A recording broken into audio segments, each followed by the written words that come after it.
দুনিয়াতে মা বাবা সন্তানরে কত সুখ শান্তিতে রাখা যায়। শীতকালে একটা সন্তান কষ্ট পাবে, কোনো বাবা চায় না, মা চায় না। অথচ আমরা আমাদের বাবাকে 3টা পাতলা কাপড়ে ওই প্রচন্ড ঠান্ডা মাটির নিচে রেখে আসি। আপনি আজকে মারা গেলে আমার আপনার সাথে এলাকাবাসী এটাই করবে। এটাই চূড়ান্ত সত্য কথা।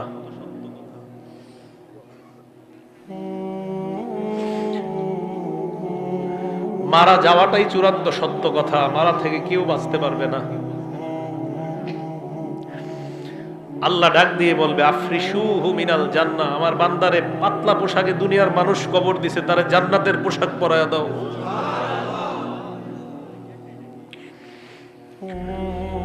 কে জানে আমার আপনার নসিবে এই পোশাক আছে কিনা।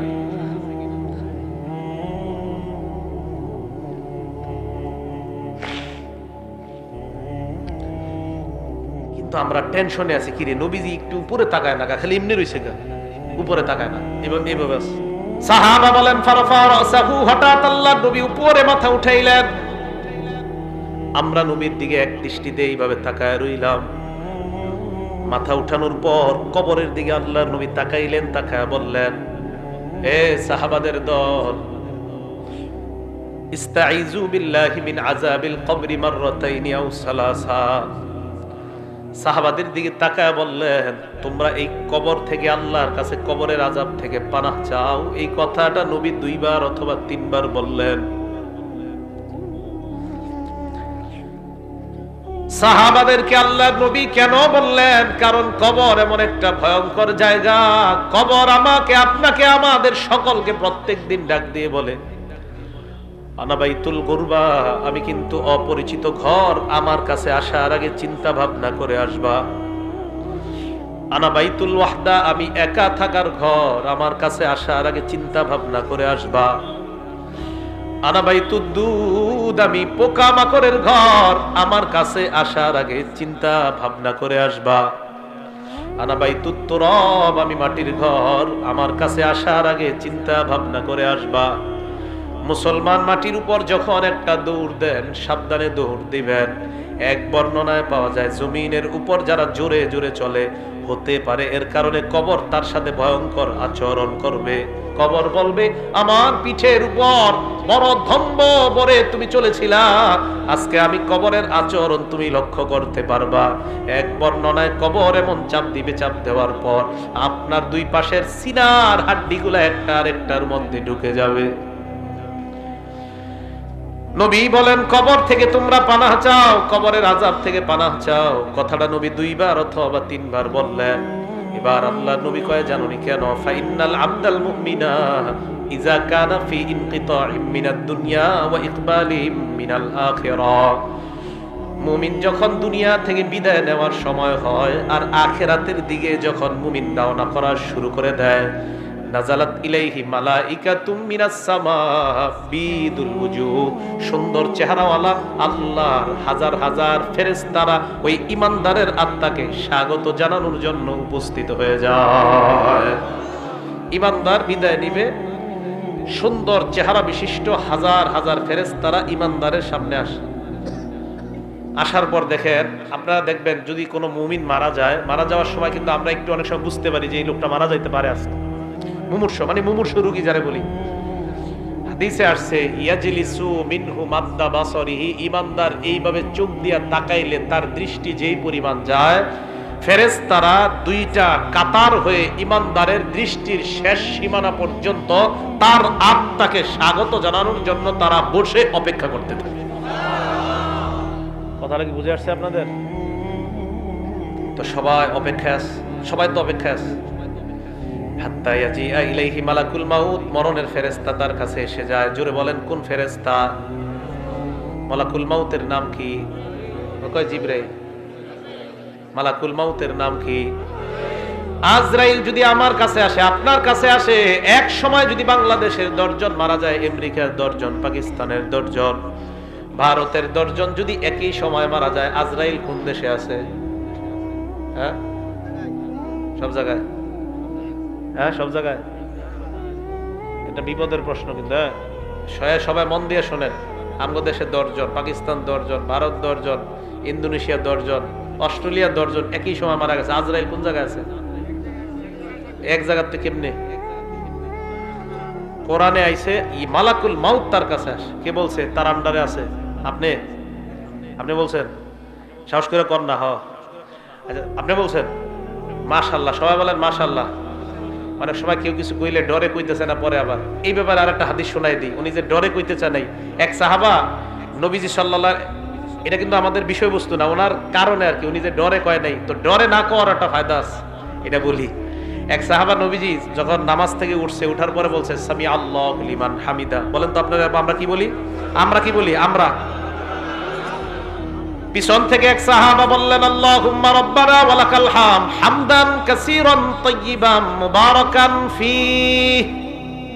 সালাম ফিরানোর পর আল্লাহ নবী বললেন, সব সাহাবারা কমায়া বলছে, বাড়ায়া কে বলছে? তাড়াতাড়ি কও।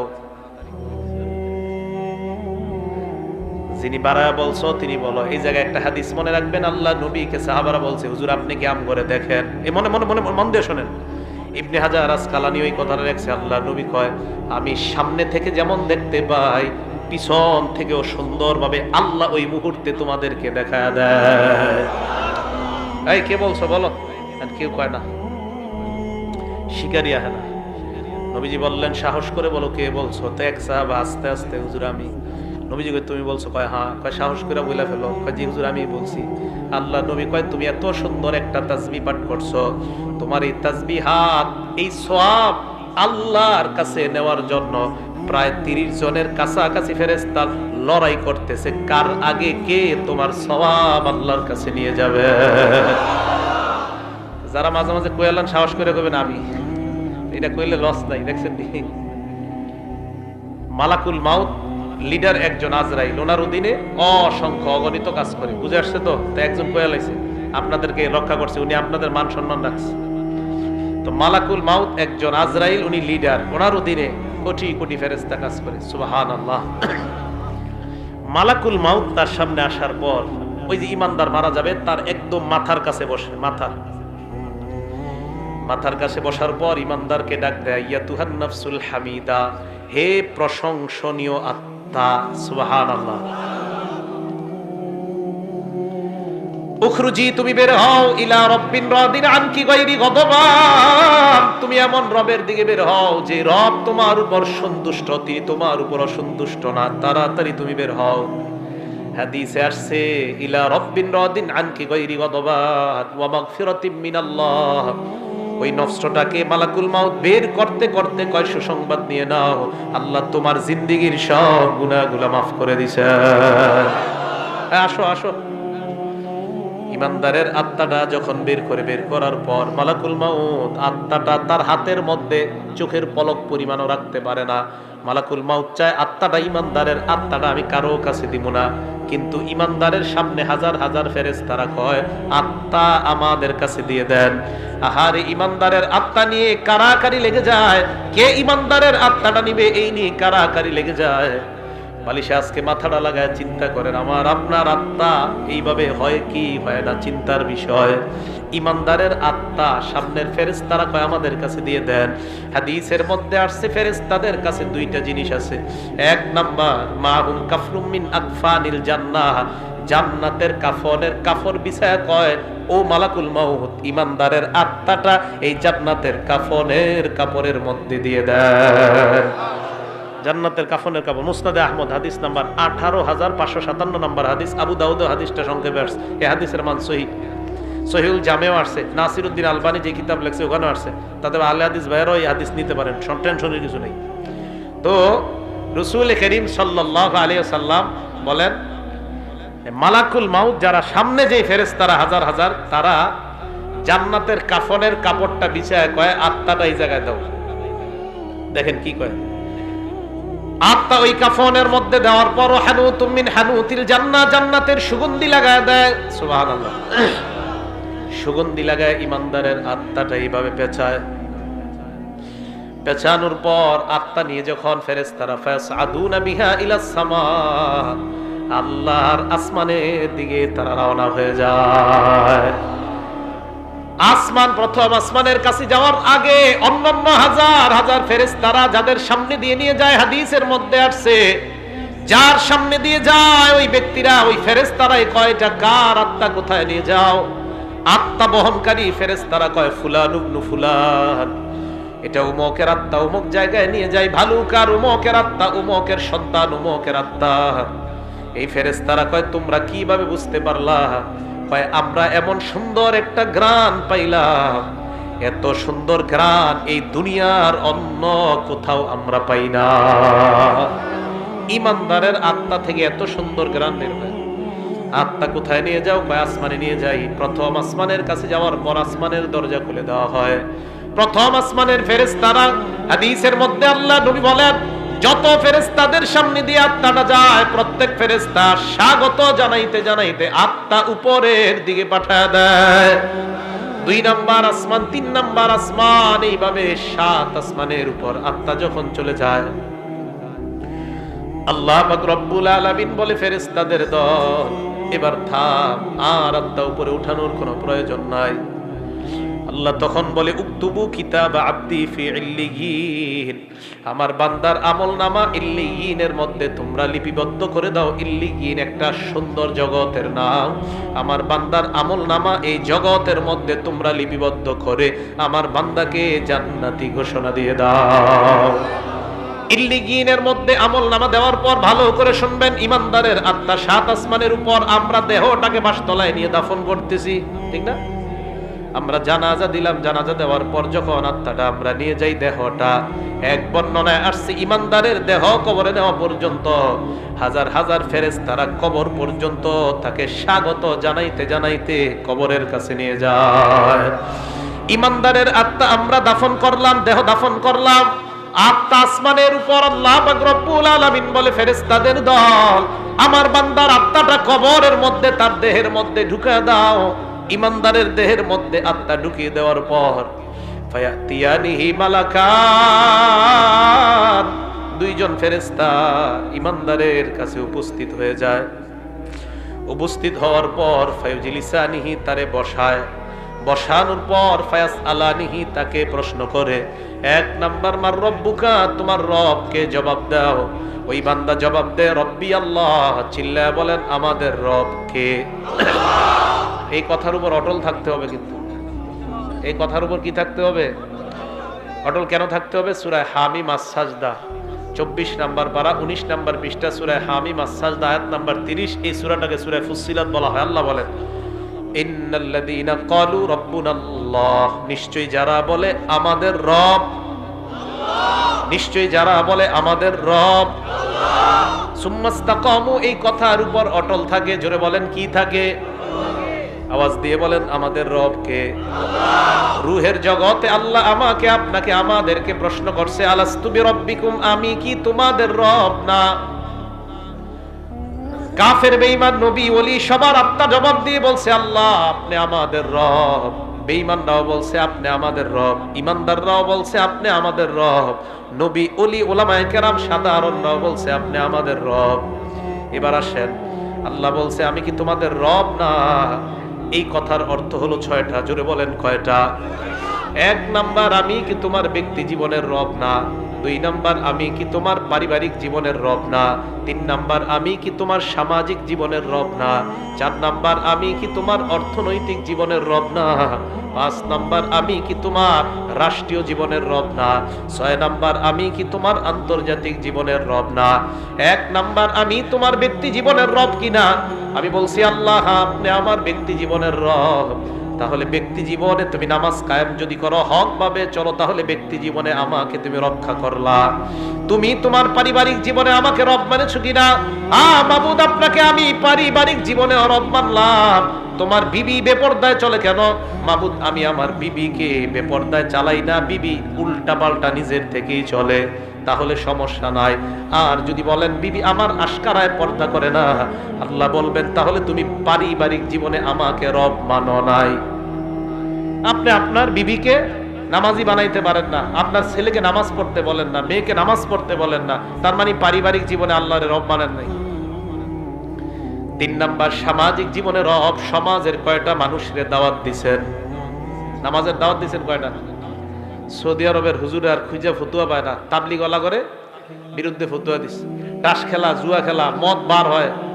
সৌদি আরবে হালাল হালাল জুয়াখানা খুলছে। কি জুয়াখানা? নাম দিছে হালাল জুয়াখানা। তাস খেলা হয়, মদ হয়, জুয়া হয়। আর আমাদের দেশে রিয়াল খোর হুজুররা কয় খুব ভালো কাজ করেছে, অথচ তাস খেলা, জুয়া খেলা, গানের বিরুদ্ধে কথা কয় না। বুঝতে হবে এই রিয়াল খোর হুজুর যারা, এগুলারে সময়ে সময়ে চেনা যায় এরা আসলে হুজুর না, এরা ইসলামের লেবাসদারি মুনাফিক মার্কা শয়তান। সৌদি আরব আর কিছু খুঁজা পায় না, ফতুয়া দিয়ে দিল তাবলিগওয়ালারা ঠিক না। মায়েরা মানুষে পায়ে ধরে ধরে মসজিদে আনে, এরা ঠিক না। কি ঠিক? তাস খেলা ঠিক, জুয়া খেলা ঠিক। সৌদি আরবের এই সমস্ত ফতুয়া গণার টাইম নেই আমাদের, এদের গণার টাইমই নেই। আপনারা চিন্তা করেন না, আমাদের দেশে ওলামায়ে কেরাম এমন আছে যারা ওই দেশে আলেমদেরকে গণাই ধরে না, বসতে বলেন এদেরকে গণাই পাত্তাই দেয় না, এইগুলা গণার মধ্যেই নেই। এরা ফতুয়া দেয়, কয় তাবলিগওয়ালারা ঠিক না, বে হক এই হক। বইয়া টাস খেলবার ফতুয়া দিবা, তুমি ওই টাস খেলুন না ফতুয়া মার্কা আমাদের ওলামায়ে কেরাম। আর আমাদের দেশের মুসলমান কেন, সারা পৃথিবীর মুসলমানরা ওই টাস খেলা মার্কা হুজুরদের ফতুয়া গ্রহণ করবে না, ফতুয়ার খুঁজে পায় না। তাবলিগওয়ালারা খারাপ। তো 3 নাম্বার সামাজিক জীবনের রব, মানুষের দৈরা দৈরা নামাজ আনে, এটা ভাল লাগে না। 4 নাম্বার অর্থনৈতিক জীবনের রব কে বলেন? তাহলে সুদ খান কেন? অর্থনৈতিক জীবনে যদি রব হয় আল্লাহ, তাহলে সুদের কারবার কেন করো? 5 নাম্বার রাষ্ট্রীয় জীবনে রব কে বলেন? তাহলে রাষ্ট্রীয়ভাবে ইসলামের কোন মিছিল ডাক দিলে যাওয়ার জন্য সবাই রাজি আছেন কিনা? আন্তর্জাতিক জীবনে রব কে বলেন? আন্তর্জাতিকভাবে যদি আল্লাহ বা নবী অথবা ইসলামকে অপমান করা হয়, বাংলাদেশের মুসলমানরা মুসলমান হিসাবে আমরা প্রতিবাদ সর্বস্তরে জানাইতে রাজি আছি না? না, এটাই হবে 6 জীবনে রব মানা। মনে থাকবে তো? তো আল্লাহরে বলছি আল্লাহ আপনি আমাদের রব। এবার আসেন সূরা হামিম আস-সাজদা 30 নম্বর আয়াতে, নিশ্চয়ই যারা বলে আমাদের রব কে, কয় জীবনে? এই তো মাশাআল্লাহ, বলেন নিশ্চয়ই যারা বলে আমাদের রব কে, কয় জীবনে? কবরের মধ্যে প্রশ্ন করবে তোমার রব কে, ওই ব্যক্তি জবাব দিবে আমার রব হলেন আল্লাহ। 2 নাম্বার ওমা দীনুকা, তোমার ধর্ম কি? জবাব দিবে দীনিয়াল ইসলাম, আমার ধর্ম হলো ইসলাম। 3 নাম্বার প্রশ্ন করবে ওয়ামান হাদার রাজুলুল্লাযী বুইসা ফীকুম, এই মানুষটাকে চেনো যাকে তোমাদের মাঝে প্রেরণ করা হয়েছে? জবাব দিবে হাজা নাবিয়ুনা মুহাম্মাদুন সাল্লাল্লাহু আলাইহি ওয়াসাল্লাম, উনি আমাদের নবী মুহাম্মদ সাল্লাল্লাহু আলাইহি ওয়াসাল্লাম। এই প্রশ্নের 3টা জবাব দেওয়ার পর ফেরেশতারা বলবে কিভাবে তুমি এই প্রশ্নের জবাব জানতে পারলা?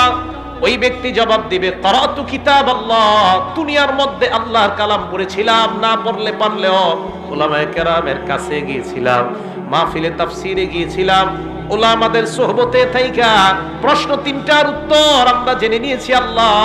ও ফেরেশতারা, এইভাবে দুনিয়ার মধ্য থেকে প্রশ্ন 3টা যাই না কবরের মধ্যে আসলাম। ফেরেশতাদের সাথে ওই বান্দার কথোপকথনের পর্যায়ে আল্লাহ ডাক দিয়ে বলবে এ ফেরেশতারা থাম, সুবহানাল্লাহ, থাম থাম, আন সাদাকা আব্দি, আর প্রশ্ন করার দরকার নাই, আমার বান্দা যা বলছে আমি আল্লাহ তাকে সত্যায়ন করে দিলাম। হ্যাঁ, আমি সত্যায়ন করে দিছি। আল্লাহ সত্যায়ন করলে আর কিছু লাগবে? এবার দেখেন সত্যায়ন করার পর আল্লাহ কি কয় দেখেন, আহারে আমি আপনি আমরা আমাদের আব্বা আমাদের দাদা মারা গেলে, হ্যাঁ আমি আমার আব্বারে দাফন করছি, মনে আছে? ডিসেম্বরের 5 তারিখ 9টা বাজে, ডিসেম্বরের 4 তারিখ মারা গেছে, 5 তারিখ 9টার দিকে দাফন করছি। কবরে নাইমা মাটিটা আমি হাত দিয়ে ওই দিন দেখছিলাম, প্রচন্ড ঠান্ডা দেখছিলাম, অনেক ঠান্ডা অনেক ঠান্ডা। তখন মনে হয়েছিল যে দুনিয়াতে মা বাবা সন্তানরে কত সুখ শান্তিতে রাখা যায়। শীতকালে একটা সন্তান কষ্ট পাবে, কোনো বাবা চায় না, মা চায় না, অথচ আমি আপনি আমরা আমাদের বাবাকে 3টা পাতলা কাপড়ে ওই প্রচন্ড ঠান্ডা মাটির নিচে রেখে আসি। আমি আপনি আজকে মারা গেলে আমার আপনার সাথে এলাকাবাসী এটাই করবে, এটাই চূড়ান্ত সত্য কথা।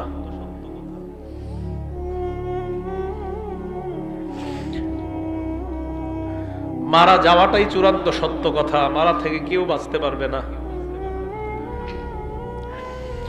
আল্লাহ ডাক দিয়ে বলবে আফরিশুহু মিনাল জান্নাহ, আমার বান্দারে পাতলা পোশাকে দুনিয়ার মানুষ কবর দিছে, তারে জান্নাতের পোশাক পরায়া দাও।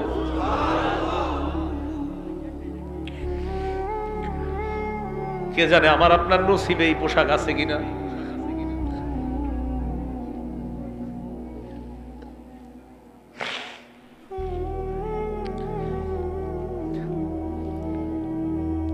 এই কথা বলার পর আল্লাহ বলবেন আফরিশুহু মিনাল জান্নাহ ওয়া আলবিসুহু মিনাল জান্নাহ।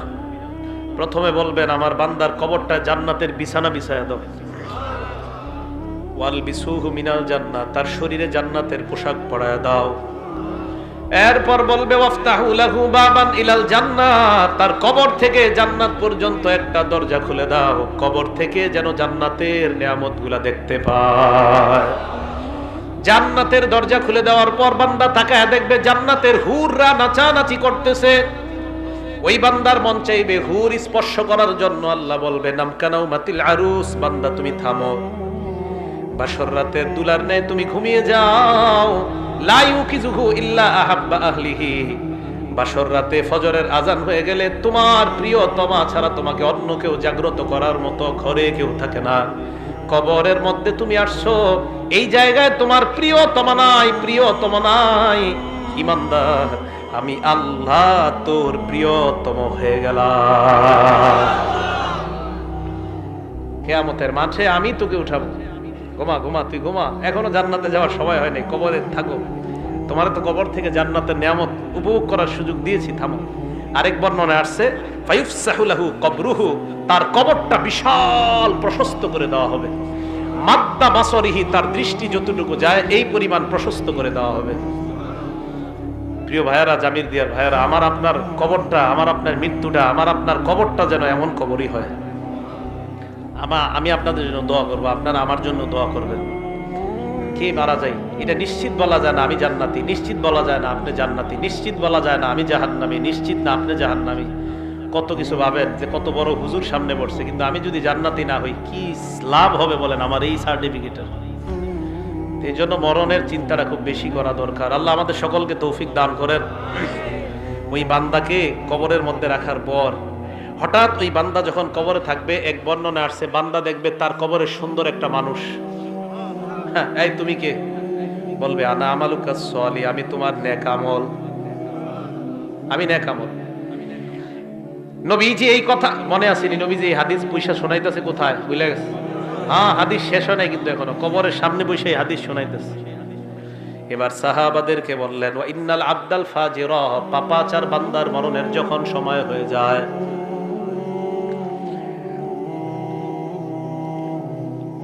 ইজা কানা ফি ইনকিতাইম মিনাদ দুনিয়া ওয়া ইকবালিম মিনাল আখিরা, পাপাচার বান্দা যখন দুনিয়া থেকে বিদায় নেওয়ার সময় হয়, নাযালাত ইলাইহি মালাইকাতুম মিনাস সামা সুদুল ওয়ুজুহ, ফেরেশতাদের চেহারাগুলা হবে বড় ভয়ঙ্কর, কালাকৃতি বিশিষ্ট হাজার হাজার ফেরেশতারা তার সামনে আসবে। ইমানদারের মতো তার চোখের দৃষ্টি যতটুকু যায়, ওই ফেরেশতারাও সালার একটা বস্তা নিয়ে, সালার চট নিয়ে তার সামনে আসবে। হাদিসে আসছে মাহুমুল মাসুহ, এইগুলা নিয়ে তার সামনে উপস্থিত হওয়ার পর ওই বান্দার সামনে ইয়াজিয়া ইলাইহি মালাকুল মাউত হাত্তা ইয়াজিআ ইলাইহি মালাকুল মাউত, মরণের ফেরেশতা আসবে। আসার পর তার মাথার কাছে বসবে, বসার পর বলবে আইয়াতুহান নাফসুল খাবিসা, হে খারাপ আত্মা উখরুজি, তুই বের হ। ইমানদারের কথাটা ভুল হয়ে গেছে একটা জায়গায়, একটু ভুল মানে ভুলে একটু জায়গা বলি নাই। ইমানদারের আত্মাটা যখন বের হবে, আমি আপনাদেরকে দৃশ্যটা দেখাই। ইমানদারের আত্মা বের হবে কিভাবে দেখেন, হাদিসে নবীজি দেখাই দিয়েছে। এই যে এইভাবে তাকান, এদিকে তাকান সবাই, দেখেন পানি পড়তেছে না, এই শেষে ফোঁটাগুলো পড়তেছে না শেষে। নবীজি বলেন তাসিলু কামা তাসিলুল কতরাতু মিন ফিস সিকা, একটা পাত্রের শেষের দিকের ফোঁটাগুলা যেমন আস্তে আস্তে সুন্দর মতো পড়ে, ইমানদারের আত্মাটা এইভাবে সুন্দর মতো তার থেকে বের করে নেওয়া হয়। এবার আল্লাহ নবী বলেন পাপাচার বান্দার সামনে যখন ফেরেশতা আসবে, আসার পর তাকে বলবে হে খারাপ আত্মা তুই বের হ। খারাপ আত্মাটা যখন বের হবে, বর্ণনার মধ্যে আসছে লোহা ভিজা রুইয়ের মধ্যে যদি আপনি লোহা ঢুকান, ওই ভিজা রুইগুলা থেকে লোহাটা বের করা অনেক কষ্টকর। ভিজা রুই থেকে লোহাটা বের করা কষ্টকর। অথবা তাকান, আমার আপনার পশমের গোড়ায় গোড়ায় যদি কাঁটা দিয়ে আঘাত করা হয়, যেমন কষ্ট হয় লোহা, ওই রুই থেকে তুলা থেকে বের করা যেমন কষ্ট হয়, আরে পাপাচারের আত্মাটা এইভাবে কষ্ট দিতে দিতে তার থেকে বের করা হয়। আল্লাহ আমাদেরকে আপনি সুন্দর মৃত্যু দিয়েন, আল্লাহ আমাদেরকে আপনি সুন্দর মৃত্যু দিয়েন। জুমার দিন নামাজরত অবস্থায় সিজদার মধ্যে আল্লাহ ইমানি হালাতে কপালটা ঘর্মুক্ত অবস্থায় যেন আমরা দুনিয়া থেকে বিদায় নিতে পারি, আল্লাহ তৌফিক দান করেন। পাপাচার বান্দার আত্মাটা মালাকুল মাউতের হাতে আসার পর, ওই মালাকুল মাউত আত্মাটা নিয়ে রাখার পর সামনের ফেরেশতারা কয় এটা তাড়াতাড়ি সালার বস্তায় ঢুকাও, গন্ধে টিকতেছি না।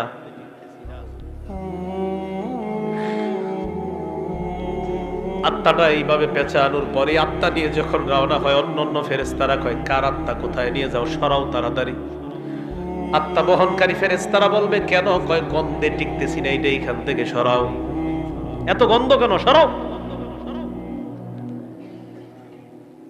আত্মা যখন উপরে নিয়ে যায়, প্রথম আসমানের কাছে যাওয়ার পর আল্লাহ কয় ফেরেশতারা এই আত্মার উপরে উঠানোর কোনো দরকার নাই, আত্মাটা আসমানে আনারই কোনো দরকার নাই। উক্তুবু কিতাব আবদি ফি সিজ্জিন, আমার বান্দার আমলনামা সিজ্জিন নামক জায়গার মধ্যে লিপিবদ্ধ করে দাও। চিল্লায়া বলেন নাউজুবিল্লাহ। আমলনামা ওই জায়গায় লিপিবদ্ধ করে দেওয়ার পর আমরা পাপাচার বান্দার দেহটা কবরের মধ্যে রাখলাম। কবরে রাখার পর আল্লাহ বলেন তার আত্মা কবরে তার দেহের মধ্যে ঢুকিয়ে দাও। কবরে তার দেহের মধ্যে আত্মা ঢুকিয়ে দেওয়ার পর ফায়াতিয়ানিহি মালাকান, দুইজন ভয়ঙ্কর ফেরেশতা আসবে, মাথার চুলগুলা পায়ের মধ্যে পড়বে। দেখতে চোখগুলা মনে হবে ভয়ঙ্কর চোখ বিশিষ্ট ফেরেশতারা এসে বলবে ইউজিলিসানিহি, তাকে বসাবে।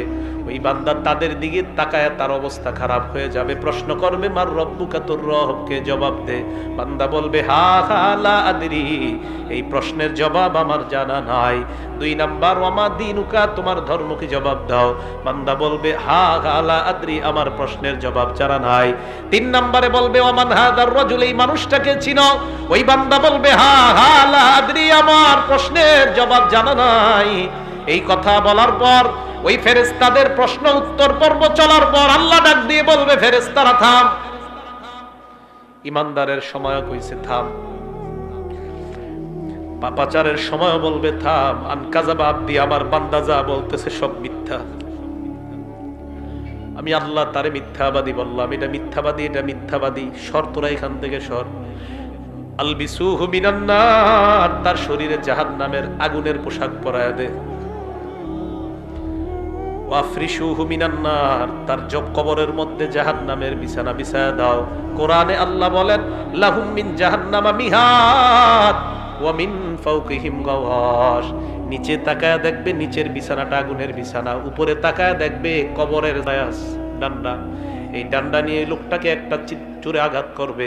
হাদিসে আসছে ইয়াসিহু সাইহা, এমন জোরে একটা চিৎকার মারবে ইয়াসমাউহা কুল্লু শাইইন ইল্লা সাকালাইন, দুনিয়ার জিন ইনসান ছাড়া সবাই তার চিৎকারের আওয়াজ শুনতে পায়। গরু শুনতে পায়, ছাগল শুনতে পায়, দুনিয়ার মানুষ আর জিন ছাড়া সবাই তার চিৎকারের আওয়াজ শুনতে পায়। এই জন্য মুসলমান সাবধান, পাপাচার হয়ে মৃত্যুবরণ করলে কবরের অবস্থাটা হবে বড় ভয়ঙ্কর। আল্লাহ বলবে ওয়াফতাহু লাহু বাবান ইলান নার, তার কবর থেকে জাহান্নামের একটা দরজা খুলে দাও। হাদিসে আসছে ফায়াতিহা মিন সাবুবিহা ওয়া হারুরিহা, কবরের প্রচন্ড গরম, জাহান্নামের গরমগুলা তার কবরে একটু পর পর বারবার আসতে থাকবে। এই ভয়ঙ্কর আগুনের উত্তাপে চারদিকে যখন তাকায় দেখবে নিচে আগুন, উপরে আগুন, চারদিকে আগুন আর আগুন। এই ভয়ঙ্কর আগুনের অবস্থা দেখার পর ওই বান্দার ব্যাপারে আল্লাহ পাক রব্বুল আলামিন বলবেন পাপাচার হওয়ার কারণে তার এই শাস্তি হবে কিয়ামত পর্যন্ত। এই জন্য মুসলমান, পাপাচার অবস্থায় আমার আপনার মৃত্যু যদি হয় তাহলে আমার আপনার অবস্থাটা হবে ভয়ঙ্কর। আল্লাহ আমাকে আপনাকে সবাইকে উত্তম মুমিন হিসাবে যেন আমরা মরতে পারি, আল্লাহ তৌফিক দান করেন, বলেন আমিন।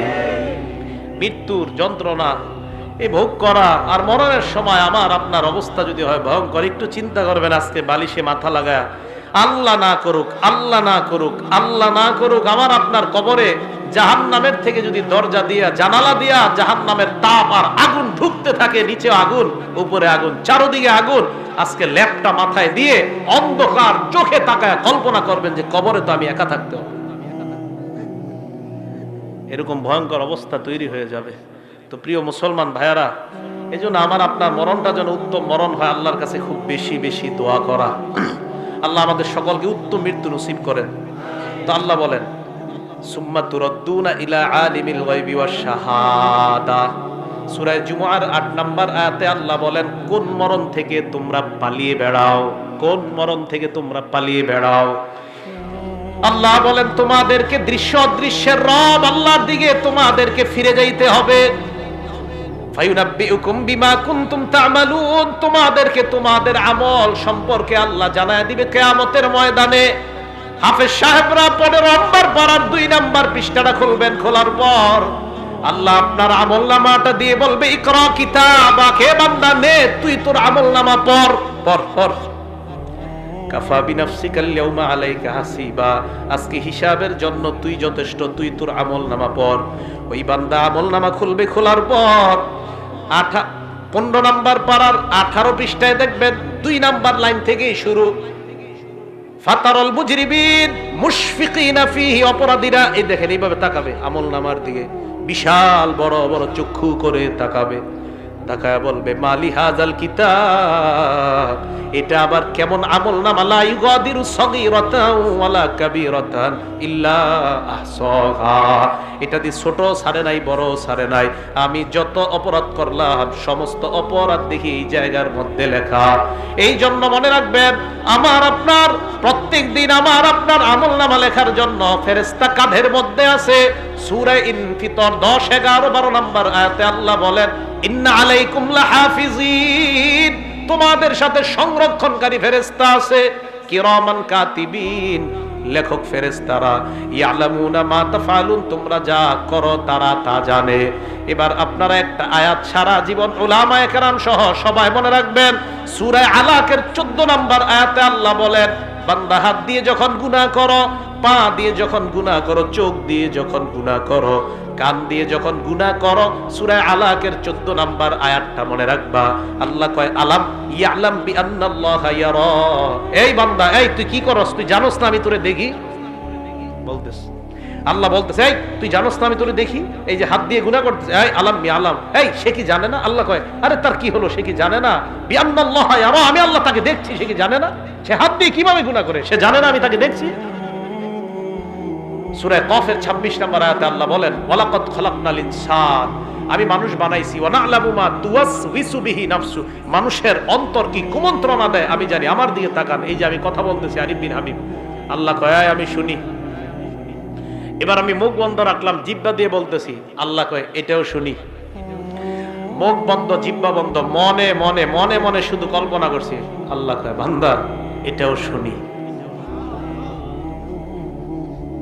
তুমি কি বলবা সব শুনি আমি, এজন্য আমার দিকে তাকান। আল্লাহ কয় ইয়ালামু খাইনাতাল আয়ুনি ওয়া মা তুখফিস সুদূর, এই তুমি চোখের কোণা দিয়া কি কি গুনাহ করো, ডাইরেক্ট করো না, চোখের আর চোখে তুমি কোনো গুনাহ করতেছো, ইয়ালামু এ বান্দা আমি কিন্তু তোর চোখের এই কোণার খেয়ানত সম্পর্কে আমি জানি।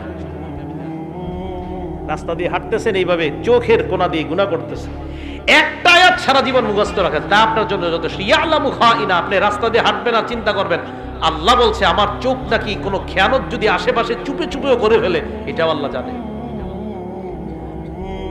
তো 26 নম্বর আয়াতে আল্লাহ বলেন আমি কিন্তু জানি। তো জানার পরে আল্লাহ আপনি কিভাবে জানেন? প্রশ্ন, ওয়া নাহনু আকরাবু ইলাইহি মিন হাবলিল ওয়ারিদ, তোমার গলার যে দমনি এটারও আরো কাছে আমি আল্লাহ থাকি।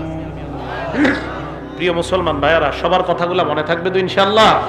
তাহলে মৃত্যুর যে ভালো 15টা লক্ষণ বলা হলো, এই লক্ষণগুলো আমরা মনে রাখবো এবং আমরা বেশি বেশি আমল করব, মৃত্যুর প্রস্তুতি নিব। আল্লাহ পাক রব্বুল আলামিন আমাদের সকলকে মৃত্যুর প্রস্তুতি নিয়ে আমরা যেন কবরে যাওয়ার আগেই ইমানদার হয়ে মুমিন হয়ে কবরে যাইতে পারি, আল্লাহ তৌফিক দান করেন। আব্দুল্লাহ ইবনে আব্বাস বলেন বয়ান হবে কম, আমল হবে বেশি। আজকে থেকে বেশি বেশি আমল করার তৌফিক দান করেন। আল্লাহ আমাদের সকলকে জীবনের পিছনের যে গুনাহ খাতাগুলো আমরা করেছি সমস্ত গুনাহগুলো আল্লাহ মাফ করে দেন। আমিন ওয়া আখিরু দাওয়ানা আলহামদুলিল্লাহি রাব্বিল আলামিন। স্বর্ণখচিত কথামালা মুফতি মাহাতির মোবারক, আপনারা এই বইটা হৃদয়ের স্পন্দন সিরিজ 3 স্বর্ণখচিত কথামালা মুফতি মাহাতির মোবারক, এটা আপনারা সংগ্রহ করতে পারেন। খুব সুন্দর একটা বই, আমি দেখেছি বইটা, আপনারা এটা সংগ্রহ করতে পারেন। এই বাইরে থেকে নিয়ে যাবেন, মোনাজাত হবে। আর কথা আছে কারো? কথা আছে?